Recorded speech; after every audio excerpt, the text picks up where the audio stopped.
We are ridiculously excited to be here, and we feel very, very privileged that we have been given this opportunity to speak here today. And the reason for that is, and I look at your logo for what you have for this event: invest, create, conserve. And it gives me great pride and great pleasure to see how our partners in the hotel sector, how the desire to conserve the landscapes and areas where they operate is becoming core to their message. But I think what's happening here today also shows a change in how the conservation sector is seeing itself. For too long, conservationists were very inward-looking. They were very isolated, talking to themselves. Words like business and profit could too often be considered by dirty words, things that undermined the academic purity of what was being talked about. But that was wrong, because in order to achieve what we want to achieve, we need you. We need your help in order to be able to protect the landscapes that remain on this planet, the key ecosystems and the wildlife that exists within them.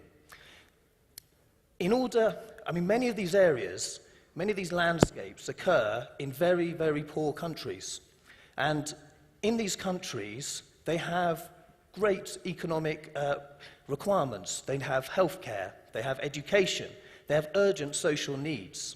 And too often, the inevitable situation is these short-term development goals come crashing into long-term conservation objectives. And inevitably and understandably, the requirements of the short term are the priority. The thing that's so exciting about the people in this room and what we can all do together is you guys bring in the opportunity to be able to demonstrate that protecting these core landscapes, the elephants, the rhinos, the other core creatures that live there, that can be an economic benefit for these countries. They can generate investment, they can generate tax returns, they can create jobs. All these things that mean that the short-term development goals and the long-term conservation goals become entwined. And that's why we're very pleased to be here. Thank you so much for listening to us, because we need you. If we're going to protect these core landscapes and the biodiversity on them for the long term, then we need the support of business, and we're very grateful for you here. So let me introduce myself. My name's Oliver Poole, and I run something called the Giants Club, which was set up by the presidents of Kenya, Uganda, Botswana, and Gabon to seek to achieve their conservation objectives. In particular, we've been working very hard to try to secure the right kind of responsible conservation-enabling investment into these countries. We've been running a big initiative in Uganda that has sought to kind of address many of the issues that investors face when they come in, that even those with the right intentions, seeking to do the right things, can sometimes find that they don't necessarily have the right enabling pathway in order for that investment to occur. And it's been a privilege working closely with the President and his team on delivering that. We're about to replicate that process in Gabon. We're talking with Mozambique about how we're going to help there. And in February, we're going to be working with President Kagame at the African Union to launch a whole initiative for the entirety of Africa on this area. But on my left, we have the real experts, and I'm very proud to be able to introduce them. And most importantly, on my immediate left, we have Kaddu Sebunya, who is the president of the Africa Wildlife Foundation. And the Africa Wildlife Foundation is one of the preeminent conservation organizations working in Africa today. Beside him, we have Patrick Fitzgibbon, who comes from your world. He works for the Hilton. He understands the realities of the commercial situations, but he also is a committed conservationist at heart and determined to do what he can to help this area. Beside him, we have Dickson Kaelo, who's Chief Executive Officer of the Kenya Wildlife Conservancies Association. As John so rightly highlighted in his speech, Kenya has an amazing structure in place around conservancies, where there's now going to be almost 200 of them, and this is a very innovative approach to how different, not as purely government-led models can secure landscapes. And beside him, we have Tom Lalampaa, who's from the Northern Rangelands Trust. And the Northern Rangelands Trust has been a really unique example of how it is possible to integrate communities into driving conservation, and it be in the advantage not only the landscape and the wildlife, but also the people who live there. And last but not least, I have at the end Giles Davies, who is the founder of a company called Conservation Capital. Conservation Capital is a very interesting company that specializes in working at the interface between the private sector and the conservation area and the governments who work within them. And what it does is it acts as a guide and it acts as a teacher into making sure that the deals that require to be done in order that the lodges and the restaurants and the other sort of tourism enterprises that can help and support conservation are structured in a way that is into the benefit of the companies, it's in the benefit of the countries, and it's in the benefit of the conservation areas where they are. But I would like to start off with our most eminent guest, Kaddu, who I think it would be useful to get an overview of the general situation. Thank you all, and nice meeting all of you. I tried to do the overview of tourism industry in Africa, and because I have 7 minutes, I took down some notes, and I'll just go through briefly. One of the starting points for me is what we've seen in Dubai, in comparison to what John has just showed us, just the slides of just one country in this region. Kenya. And the statistics we see in 2016, Africa received 58 million tourists, according to United Nations. In the same year, the Dubai Mall, one of those main attractions is the water dance. And this is a giant fountain, which only lasts for 4 minutes every hour. It received 80 million visitors in the same year, 22 million more than the whole of Africa.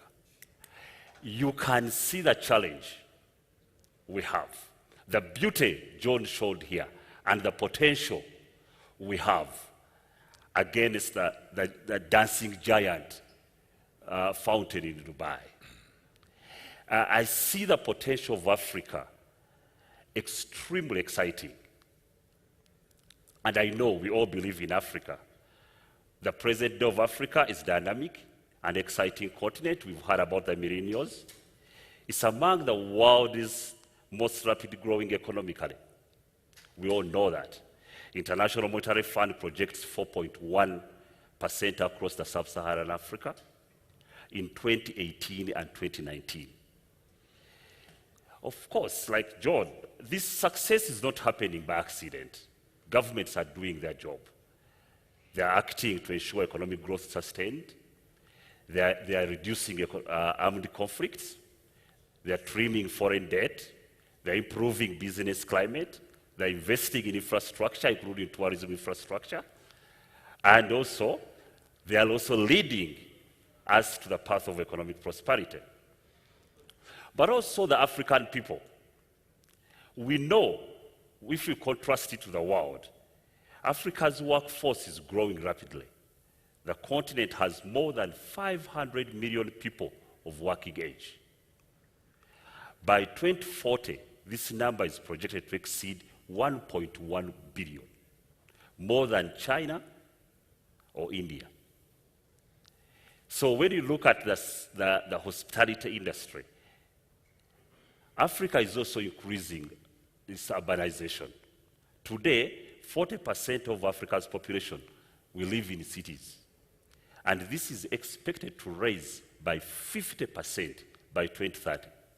So if you look at hospitality or hotel industry or tourism and the middle class in urban centers, I think the future is extremely bright. All this is good news for the industry. But with conservation, however, Africa's economic growth also has come at a high price of our ecological services. And if we are not careful in our development, there's damage to the environment we might occur. And your industry is key in addressing some of this. You have a role in stopping or halting these threats if you do a great job in planning and investing appropriately. Data is on your side, though, so I believe that you will do a good job. According to the statistics of 2017 economic survey by Kenya, here where we are, the Bureau of Statistics, game lodge occupancy by East Africans dominated the growth of the sector in Kenya, doubling the period 2014 to 2015. At the broader level, for the period 2012 to 2016, Africans, I'm not talking about foreign tourists, but Africans accounted to a huge 61.2% in total occupancy in hotels, lodges, and rooming housing in Kenya. And I think this is quite exciting for the industry. And this is replicated in a number of countries across the continent. The statistics KBS gives us, perhaps is not surprising. It shows that the visitors to national parks and game reserves rose in this country by 17%, the highest segment in that year. Elsewhere in Africa, the wider contribution of tourism to national economies is increasing. Travel and tourism contributed 14% of Tanzania, for example, gross domestic product in 2014 statistics. And by 2025, the projection is that the national wealth, although it will grow with the gas industry, the massive infrastructure Tanzania is investing in, but the tourism sector still will contribute 13.2% to the Tanzanian's economy. So if you look at investments in these countries, I think the future is very bright. Then when it comes to employment, this is what the tourism industry does. I have an example from Zambia, which was done by the Natural Resource Consultative Forum, found that if the industry invested $250,000 in the tourism sector, the tourism sector generates over 200 full-time jobs. This is nearly 40% more in agriculture and 50% more than mining. So if there is any government official here, you need to pay attention to the tourism sector than any other sector. And hear this from Rwanda. The president, when we are reading this to him in Rwanda, he said, you know, you need to be cautious about these numbers. Because while Rwanda made $400 million from tourism last year, financial year, he said that it was peanuts, considering the potential of the industry. And we are talking about a country which has about 5 national parks. Wow, it's amazing. And he's right. A lot of the more value to be extracted of tourism in Africa, but it requires us to appreciate that tourism, like John said, fuels the hotel business. It's only the final product. Like food, someone has to grow maize to eat ugari. Or you have to raise cattle for the beef steak. It's therefore important for the industry to commit to tourism and conservation. But also we will require the industry to be a little bit innovative. Rwanda gives us a good example, where the industry there was so innovative with the naming of the gorillas. It's one of the high events in the country. If you look at other animals, elephants, hippos, giraffes, they also need that popular wildlife attractions, waiting for smart people, the millennials we've had, to create similar bonanzas around them. Your industry can contribute intellectual capital and dollar cents here too. As Africans, the role of wildlife is very important to our aspirations and to the Africa we want. We cannot imagine Africa without lions, without giraffes or rhinos. This is our brand, and it's the brand of your hospitality industry. It makes us as Africans, but also it makes your industry attractive. It defines the success of your industry, wildlife. It is this that gives Africa the competitive advantage. Of course, we cannot compete with Dubai's and the Western world, with tourist buildings and water fountains. Wildlife and wildlands are our age, and you must protect it for your business too. I will end by looking in the future. As president of AHIF, I meet a lot other presidents like Olive, and I deal with regional bodies and companies to tell the African story that development without conservation spells neither prosperity nor progress for our continent. It's an urgent story to share. For development decisions we make now will determine the kind of the continent we shall leave to the Z generation we've just had this afternoon. If we raise our forests and develop every last inch of our savanna, our children will inherit an Africa with declining air quality, growing water insecurity, depleting food resources, and declining industry, which is the butter for your industry. It's your contest today, and I wish you a good future. Thank you.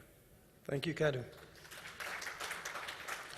The thing that really stuck out in that for me was the projections for the number of visitors over the next few years. And I think it's worth asking Patrick whether he thinks that is sustainable and if it is likely that there is that much demand for African tourism, conservation-compatible holidays and experiences. I mean, my sense is that those numbers are probably understated. Understated? Yeah, I mean, I think we've talked over the last couple of days about the golden age of travel and emerging travel out of Asia particularly, which is the big change that we're seeing. I think if you look at the populations in the world that are lucky enough to be able to plan travel and think about the places they want to go, the places they want to experience, on almost everybody's bucket list, if you want to call it a bucket list, is the opportunity to visit Africa and to safari. It's just something that people are aware of as a child growing up pretty much anywhere in the world. You learn about wild animals, you learn about animals on the poles, but also in Africa. And so I think it's something that there's huge demand for, but today it's not in the reach of as many people as it will be in 5 or 10 years' time. I was lucky enough as a child to experience Africa in its wildest form, where we could visit the game parks here in Kenya or in Uganda, and you were lucky if you saw one other vehicle in a day. And today, as seen by the slide earlier, 20 vehicles. The challenge we face is that the demand is only going to grow, but what we have to think about is just what can you cater for? I mean, I think the guerrilla management, both in Uganda and Rwanda, is probably one of the best examples of conservation working, because everybody came together and they decided how many guerrilla permits they were prepared to grant on a daily basis. That's probably nearly 30 years ago that started. And it's been hugely successful. We are at some stage going to have to get to a place where we restrict and manage the number of people going into game parks. The other thing we might be doing, I was talking to Amos Wakesa about this yesterday, Queen Elizabeth National Park in Uganda, at the moment only about 15% of the park's accessible, which actually works well. But over time, what we might do is make different parts of the park accessible, and for 5 or 10 years leave some parts that humans cannot, or tourists, should I say, cannot transgress into. But all of that is all about coordination. But the most important thing about tourism and conservation is that you cannot do it without working with local populations and indigenous populations. Because when people say they want to visit Africa, it's not just the wildlife. They want to experience the culture and the history. And when you tie them all together, then you have a chance of actually making it work. And if you don't do that in an integrated way, the probability that we'll be facing a crisis in 10 years' time is omnipresent. And I think that's key. I think one of the key things we've all learned, and I think all of us on this panel would concur, is for this sector to grow sustainably in the future, it involves the partnership between the private sector, the tourism sector, the government and conservationists, all working together to fulfill their same aims. And what's so productive about it is everyone's aim is the same.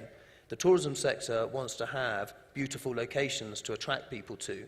The governments want to be able to, as John so rightly said in his speech, it's built into the foundation of Kenya at the very beginning, wants to protect these natural resources, and the conservationists want to have the support on the ground in order to be able to achieve it. So it's as everyone working together that they're most likely to achieve their objectives, which conveniently segues brilliantly into Dickson, who is one of those people on the front line dealing with this.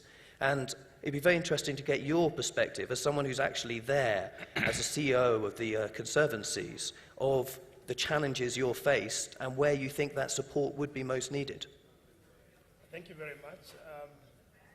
I think for me, I spent the last 20 years of my life living, of course, in an area with wildlife, and increasingly seeing the challenges that wildlife are facing in a lot of these destinations. As population grows, as there is very little investment from the national coffers because of other competing important services that the government has to provide, seeing that unlike many other sectors, for example, agriculture and even tourism, there is no dedicated funding mechanism for supporting this particular sector.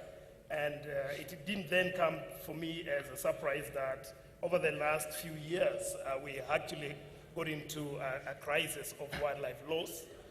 We have habitats that are now free of wildlife, that had a lot of wildlife in the past.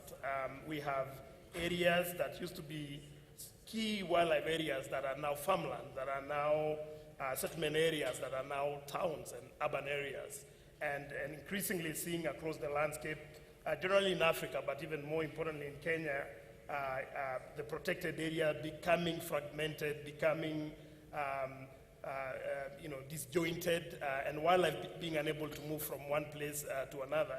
And I worked originally in an area with nearly 30% of Kenya's wildlife in the Masai Mara, and seeing how, although the tourism industry kept growing over the years, the wildlife population kept shrinking, and that really made me start thinking, what is wrong with this model? And starting with working with a few, I would say, daring tourism investors who came in and said, that this wildlife is important for the sector, and that they were going to be interested in creating a partnership arrangement that will actually change that.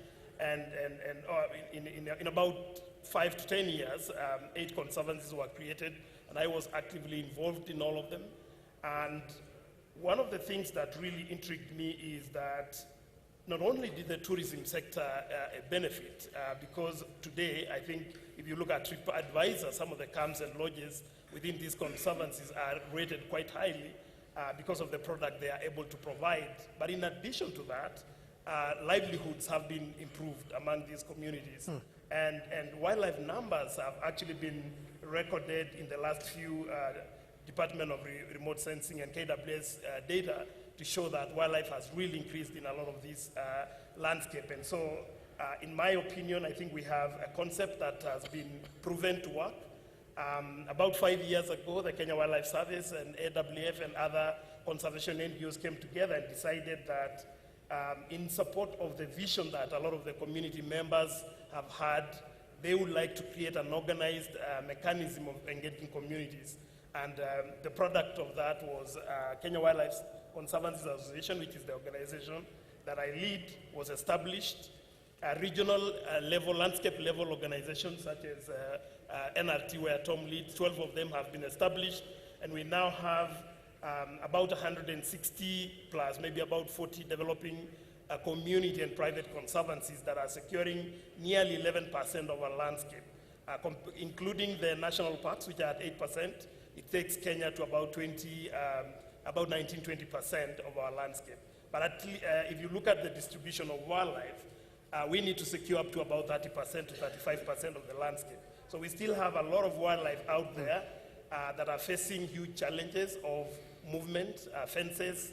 I think some of you may have seen in the recent press articles a lot of fences that are being erected, roads that are crossing conservation areas, and generally landscapes that are, in terms of quality, getting degraded, and this is having a lot of impact on wildlife. But if you look at the reason why all these conservancies are working, it's mainly because of the force behind the tourism industry. A lot of efforts have been put in, but there is still a lot of activity that needs to come into this for this wildlife to be conserved in the long term. And I think the thing that's remarkable about this, when you think about what he's just saying, is this is Kenya. Kenya is one of the most developed tourism sectors in Africa, and also has one of the most sophisticated, well-financed and effective wildlife protection services by the government. And the fact that even here that you're having areas that are being lost, I can tell you that there is, across the continent, there are huge stretches that with every passing week and every passing month and every passing year, we are losing these areas. And when we lose these areas, they're gone forever. It's not that these areas can come back. Once you lose a wilderness space, it's gone. That's it. It's lost. And therefore, there is a race against time element about this, about what can we secure in the time we have left. And once they're lost, that not only affects all of us in the context of the planet and the wildlife that's there, but also the people who live there. And I think that's a great moment to bring in Tom to discuss to bring an insight into the community's aspect of this issue. Right. Thank you so much. I think perhaps just looking at Africa, because I've been in conservation for quite some time, we all agree that tourism in Africa has been riding on the back of conservation for quite long. The second thing to note is that conservation in Africa, as expensive as it is, as has been mentioned by our able chairman, is extremely expensive, and currently is heavily donor-funded and government-funded. This is not to say that tourism sector is not contributing to conservation. It's making a contribution, but I think it can contribute much more. That tourism can contribute more towards the conservation of the endangered species, the iconic species we talk about. Tourism is better placed to support the protection of our marines. Tourism is better positioned to support our protected areas. And tourism is also better positioned to support our cultural heritage, which they will definitely ride on. Kenya in particular is unique because in Kenya we still have wildlife moving outside our protected areas to the community areas, all free ranging, no fences. And so as Northern Rangeland Trust, we saw the opportunity of working closely with the government, the Kenya Wildlife Service, to engage the local community so that we can sort of manage and conserve the wildlife outside our protected areas. And to date, we have managed to bring on board 44,000 square kilometers into conservation. It's very expensive. It costs us about $10 million a year, while the tourism contributes less than $1 million. That tells you that just over $9 million comes from the donors and the government. It's quite expensive, yet we are looking at creating space for our wildlife. Space in Africa, as we know, is shrinking very fast, and so we have to do as much as we can to create more space to get the goodwill of the local communities. And it's really worth investing. And I just want to challenge the tourism sector as well, because we work closely together, that the same way you put costs to your operations is the same way us in conservation put costs to every check that we receive. Before you photograph that elephant or that rhino, there is a cost that has gone towards protecting that rhino, that iconic species. There is a cost that has gone towards monitoring that species. There is a cost that has gone towards managing the environment, the habitat that these iconic species thrive on. There is a cost that has gone towards goodwill of the landowners. And so there's a massive cost that we are incurring on the part of the conservation. In Kenya, we have witnessed a very good and impressive goodwill from our communities who are living side by side with this wildlife. And that has partly been attributed to the government of Kenya and through the Kenya Wildlife Service that has sort of enabled us to have very good policies that allows the local communities to conserve, that allows us as landowners to join hands with the government to protect this wildlife. And that has done a lot in creating opportunities for tourism investment in the community landscapes. Within the Northern Rangeland Trust, we support currently 35 community conservancies spread across the landscapes and the seascapes. And there are massive opportunities for tourism partnerships. We're seeing a lot of investment coming. We help to broker, but the revenues goes entirely to the community to protect those species, to create jobs, to improve the livelihoods of the local communities. And so we got an opportunity for the tourism sector to invest in our country's protected areas, in our private areas, and in on our community landscape. But the goodwill in this country on matters of wildlife conservation from the community side is quite impressive. Thank you, Tom. And I actually just want to build on something you said at the beginning about almost the responsibility on the tourism operators in these areas. And it's clear that there do need to be stronger mechanisms about how everyone can work together for their mutual end. But on a very positive note on that, I just flew in from Botswana, and there are reports of increased poaching pressure occurring in certain parts of that country. And one of the things that was very inspiring to see when faced by that potential challenge has how the core tourism operators working in that environment have stepped up. The companies like Wilderness have stepped up, and they're working hand in hand with the authorities, even helping fund patrols and working to share intelligence in order to make sure that everyone is working together on this. So I do think there are many positive stories from the tourism sector about how it is contributing essential assistance in this area. And it's clear that this whole space is evolving very quickly. We're all feeling our way into the future about how these relationships between governments and tourism operators and people protecting the wildlife, how people can work together for that mutual end. And that's why I'd just like to bring in Giles at the end of this, because there's no one I've met who has a more extensive knowledge about this sector, and it would be very interesting to have his insight as to what he thinks the future will hold. Yeah, thanks, Oliver. One thing struck me when I was thinking about this conference, and I'm going to talk a little bit about what I think is going to happen, also what I hope is going to happen, is that we've probably been involved in establishing nearly 50 what we call conservation tourism operations around the continent, 10, 15 countries. And only one of those 50 deals was done with what I would call a large international hotel brand. Serena Hotels, which is pretty active in this country. Now, I think it's great that you have passionate entrepreneurs opening up areas. Kaddu, we worked in Ethiopia to open up the national parks there. We developed the first 2 lodges in Ethiopian national parks. They were both founded by people with no tourism experience at all.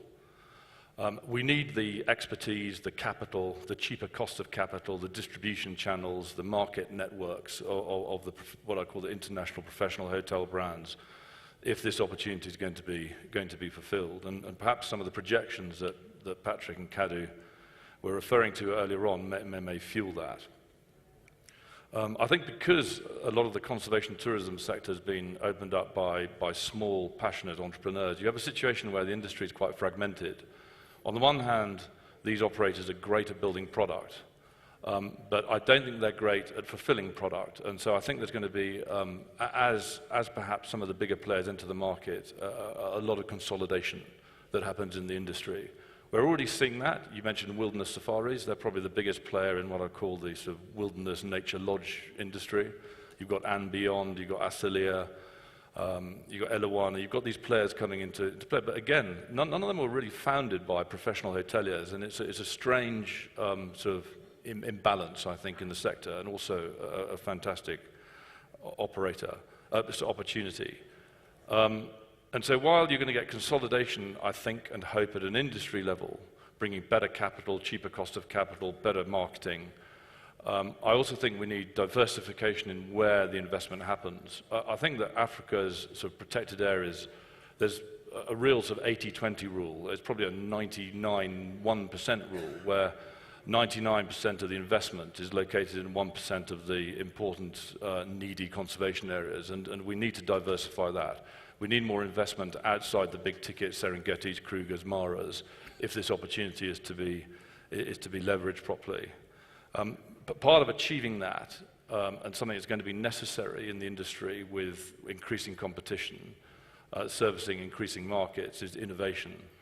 I don't think that operators will survive 10 years hence if the product is get up, game drive, sit by the pool, game drive, dinner, go to bed. Kenya's been pretty good at this. They introduced ballooning in the Mara, but there's so many other more interesting ways to enjoy nature, and I think these are going to have to be leveraged, particularly if they are to open up some of these more frontier areas. I think perhaps the primary point I want to make, just in closing, is about a particular market. In the last 10 or 15 years of my career, the default reaction was we need to build a high-end, high-priced tourism product. That'll be low impact. That'll create the financial profits to be able to support conservation, share benefits with communities, all of things which are really, really important. But the greatest power of nature is probably its power to inspire. And perhaps the greatest responsibility of nature tourism is its ability to educate. And I think it's been woefully inadequate in that regard over the years. And in terms of inspiring and educating a market, there is no more important market, I believe, in the next 10, 20 years than Africans. It's their natural heritage, it's our natural heritage, and tourism opportunities which are operated at price points which exclude this emerging market, I think is an opportunity it's a responsibility that we need to rectify that. And to be clear, this isn't just about being responsible and altruistic. It's a massive market opportunity. In the last 2 or 3 years, I've been involved in 2 products here in Kenya. We set up something called the Old Conservancy. And in the early days of that, 10, 15 years ago, if you looked at the profile of its visitors, it was overwhelmingly foreigners. Last year, Old had 80,000 visitors, 60,000 of them were East Africans. We set up, coming back to product innovation, a zip wire in the Aberdares. In its first year of operation, 40,000 visitors, 39,000 of them domestic Nairobians, East Africans, Kenyans. So not only is there a massive opportunity and responsibility in that market, but it's also good for business. I remember back in the day, we were always so fearful of there's an Iraq war, there's a macroeconomic crisis in the West, and you'd see massive spikiness. But with these domestic markets, it's just there, and it's steady, and it's growing. So it's much better for risk management. And I also think it's a really, really important opportunity for the tourism industry to inspire people to understand nature, learn about nature, and in the long run, go out and vote for nature, which is what's required. So I think lots of change ahead and some fascinating areas of change. I can see the clock remorselessly counting down, but I want to just bring in Patrick very quickly because I want to build on something Giles said at the very beginning about the big tourism, kind of like the big hotel brands, and the fact that they have not come yet into this game as much as it looks like they will do so. I just want what your thoughts on that are. Why is that, and are they likely to, and what can we do to encourage them? In fact, that last point is a really important one. What can we do to get that expertise and knowledge and capital to help us? I mean, I think branding globally in the hotel business has emerged mostly out of the United States and spread across the rest of the world in terms of some larger companies with a big base of clients. And I think that one of the things that's probably we'll see more hotel companies look at things like safari, things like wildlife, is the fact that so many customers are looking for experiences. And more customers are coming to us and saying they want great experiences. And the society's moved away from buying things and trying to secure great experiences. I think there's a real sensitivity about wanting to build something that's commercially viable. And building a 200-bedroom property in the middle of a nature conservancy or a game park just feels wrong. And so it's about how do you make the scale work. I completely agree with Giles that I think there will be consolidation. And I think you'll see some organisations like ours get more involved in that. It's trying to do it in a very sensitive way and making it work hand in hand with the conservation effort, because ultimately the last thing you want to do is have a quick win for 10 years and find you've destroyed it all.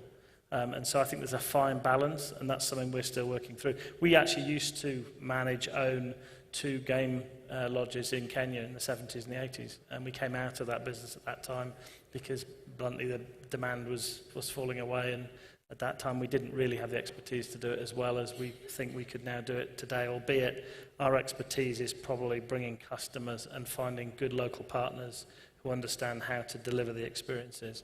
And to Giles' point, expand on those experiences. And I think that's what customers are looking for, so I think that's likely to happen. Thanks very much. And the instruction on the board is very clear, so we have to stop. But I'd just like to thank everyone for taking the time to listen. I cannot stress enough my point at the beginning, which is, in the conservation sector, we know that we need you, we want to work with you. And also, I can also stress that the political will towards encouraging this conservation-enabling tourism is growing exponentially.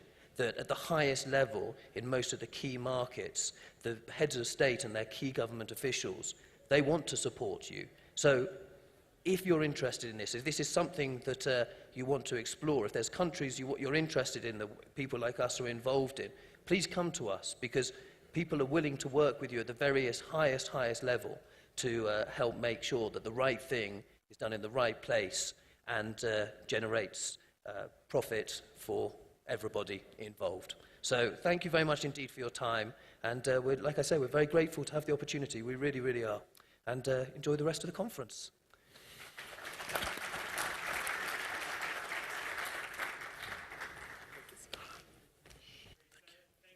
Thank you, Oliver. So great to have you moderate such an interesting session. And so what do you think? Is your glass half full or is it half empty? My glass is 100% half full. Because I think the change is happening. I think that where there is demand, supply will come. I think there's money to be made in it. I think the key point that was made there is that when people come, this is a dream holiday for people. Some people will have waited their whole lives for this. And when they come, they want to have a unique experience. And for them to have a unique experience, they need to be able to see the wildlife. They need to be able to feel the space. They need to have the silence that is so lacking in their everyday life. They need to look at the stars. And in order for that experience to be available, then the wilderness needs to be there. And so it's in everybody's interest to protect it. And I'm very hopeful that the way it's going, and I think we will all succeed, and hopefully we'll achieve great things together. Fantastic. Thank you so much, Oliver. Please show your appreciation to Oliver Poole. Thank you.